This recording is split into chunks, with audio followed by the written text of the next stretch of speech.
Hi everybody, Stefan Molyneux from Freedomain Radio. So here are some thoughts on the recent passing of Nelson Mandela, who died a few days ago at the age of 95.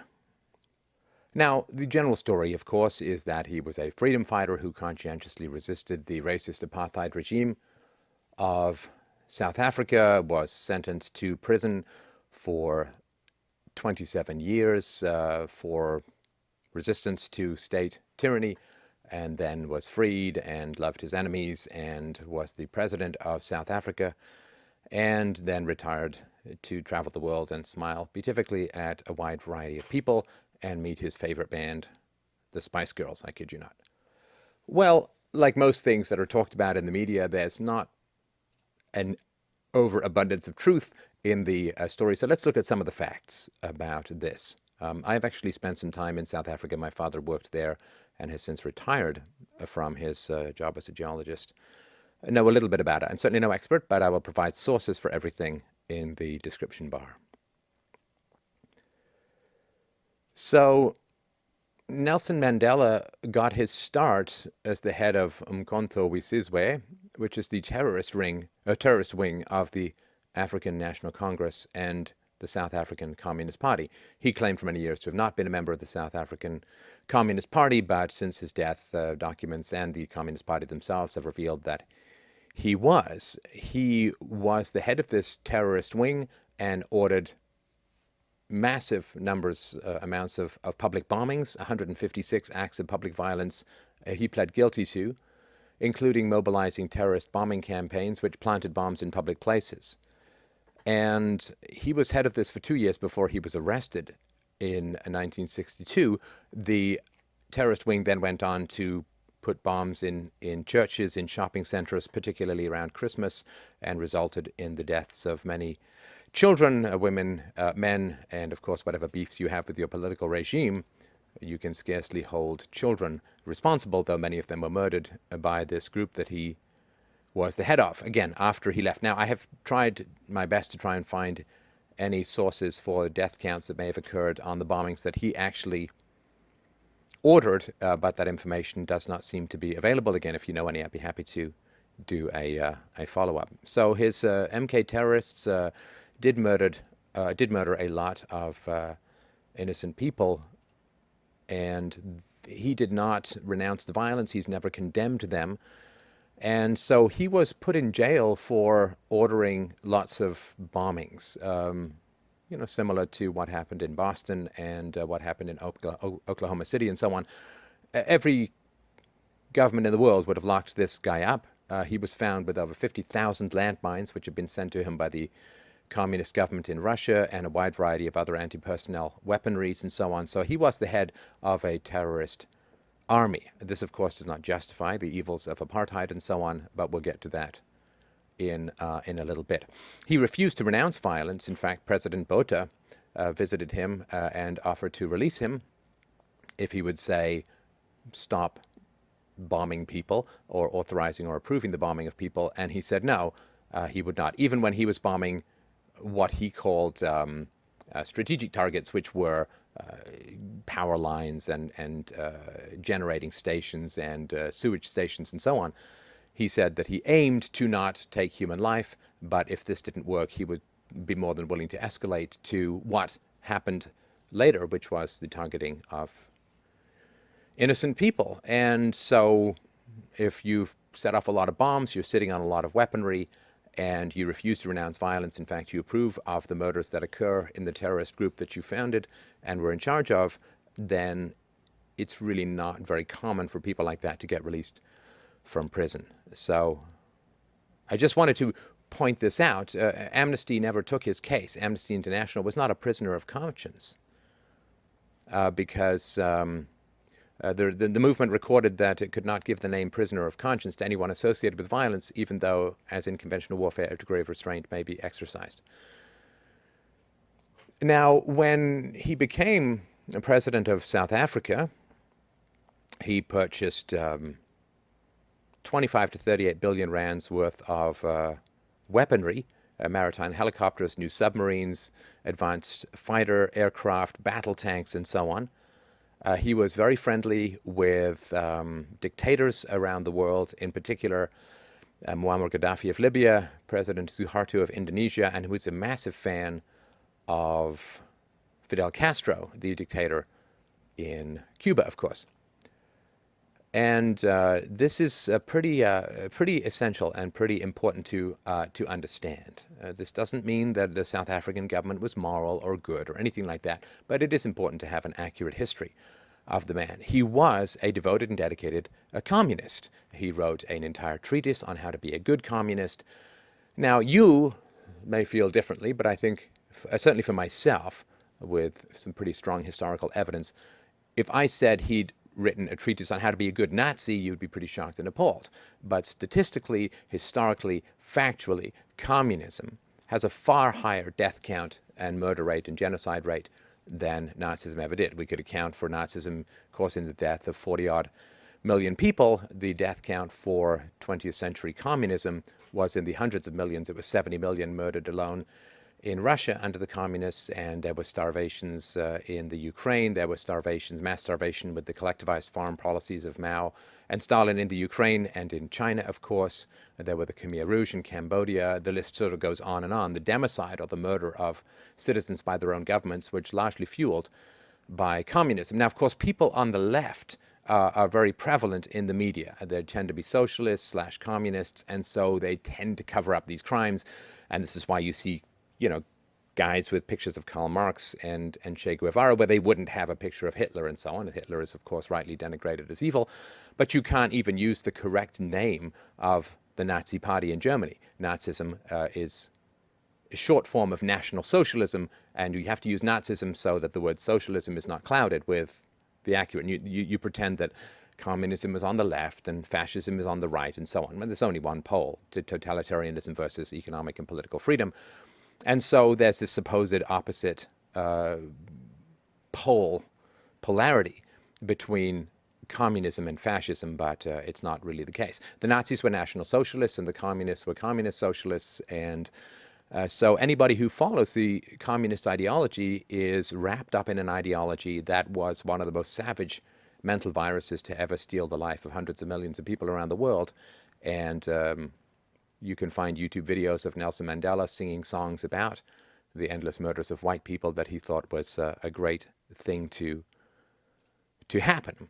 So I think this is all really important stuff to understand. Now, as a committed communist, when Nelson Mandela took power in 1994 in South Africa, he instituted the usual grab bag of suicidal socialist economic policies. He nationalized the banks, he nationalized corporations, he nationalized the excavation of natural resources, and so on, thus causing a massive and catastrophic collapse in the economy. And everybody who was chanting, end apartheid and so on, I mean, if you really care about blacks in Africa, then you stick around after your supposed glorious revolution and find out what actually happened when the evil whites were driven out of power.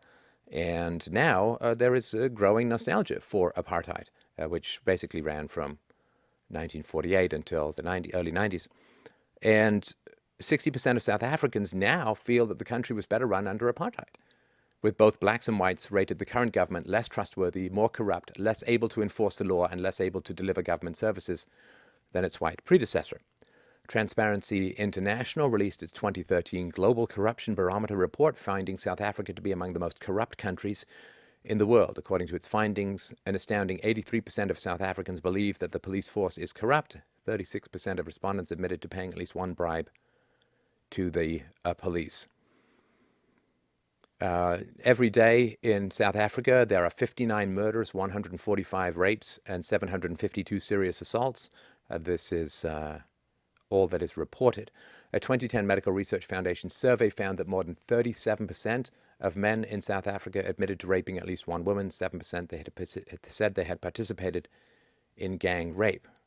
This is, of course, absolutely appalling. There's a new common crime, the witch doctors say, because, of course, there's many people infected with AIDS. It's the rape of babies. Belief that having sex with a virgin is a cure for AIDS, and of course 12% of South Africa's population is HIV positive. President Mbeki says that HIV cannot cause AIDS, and that the cure is perceived among lots of people to be sex with a virgin, which creates enormous drivers towards the sexual rape or the rape of children. In response to growing violence, South Africa's Minister of Safety and Security, Steve Chitwede, says, we can't police this. There's nothing more we can do. South Africa's currency, the rand, has fallen about 70% since the ANC came to power in 1994. Emigration from South Africa, mainly of skilled people, is now at its highest level ever. And according to some black writers, the fact of business that is tragic, ordinary Africans were better off under colonialism. Colonial masters never committed anything near the murder and genocide seen under black rule in Rwanda, Burundi, Uganda, Nigeria, Mozambique, and other countries. Millions of blacks have been slaughtered in unspeakable ways, including hacking to death, boiling in oil, being set on fire and dismembered. And Mandela's been married 3 times, most recently when he was 80. His second wife, Winnie Mandela, was about as evil a human being as you can imagine. She was convicted of the torture and murder of a 14-year-old boy who she considered or called an informant.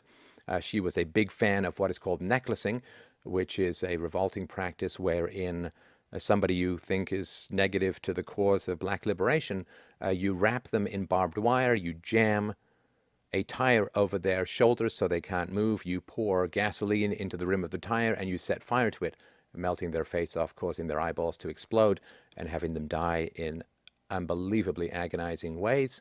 And Mandela's wife was a big fan of this, repeated it many times, and was convicted at one point. And this is who he married. I believe that a man, to some degree, is known by the company that he keeps. The National Bureau of Economic Research found that the average income of all races in South Africa dropped 40% between 1995 and 2000. You need to hear that again. The National Bureau of Economic Research found that the average income of all races in South Africa dropped 40% between 1995 and 2000. This was under President Nelson Mandela, when he nationalized and when he socialized and so on. The UN 2006 Human Development Report found that over the last 3 decades, Africa has had a virtual reversal of human development. South Africa has dropped 38 places on the Human Development Index since 1994. The country of the world's first heart transplant, the Union of South Africa, is now the rape and murder capital of the world. 1 in 3 women will be raped before she reaches the age of 18. 1 in 2 women, 50% of the female population, is raped at some point in her lifetime. It is the rape and murder capital of the world. Now, given that most people prefer to be alive and dead, let's look at some of the history of colonialism. At the start of the year 1900, the African South Africans, the black South Africans, there are about 3.5 million of them, according to the British colonial government census. By 1954, which was 6 years after apartheid had started, African population soared to 8.5 million. By 1990, right before the end of apartheid, 35 million blacks. So a tenfold increase under colonialism and under the apartheid regime, a tenfold increase in the number of blacks. In the decades prior to apartheid, which started in 1948, the average life expectancy of African South Africans was 38 years of age. During the last decade of the apartheid era, the average life expectancy for South African blacks had risen to 64 years, which was on par with Europe's. And unfortunately, since the end of colonialism, and don't get me wrong, I'm no big fan of colonialism, I'm no big fan of statism at all, I consider it a generally immoral institution, but still we must look at the facts of better and worse. One of the things that's true about Africa, even under apartheid, is that the number of blacks who were struggling and striving and risking life and limb to get into South Africa from other of the crap-pop dictatorships, black-run dictatorships in Africa, was huge. All the blacks in Africa pretty much wanted to get into South Africa. It was by far the safest place to be for a black person in the whole continent, which again is not huge praise for South Africa, but rather endless condemnation for the other dictatorships. A UN report said that Africa is the only continent, it's the only continent where poverty had increased over the past 20 years. If you look at places like China and India, millions and millions and millions of people are climbing out of poverty. If you just look at Nigeria alone, if you just look at Nigeria alone, Nigeria had pushed 71 million people below the poverty line.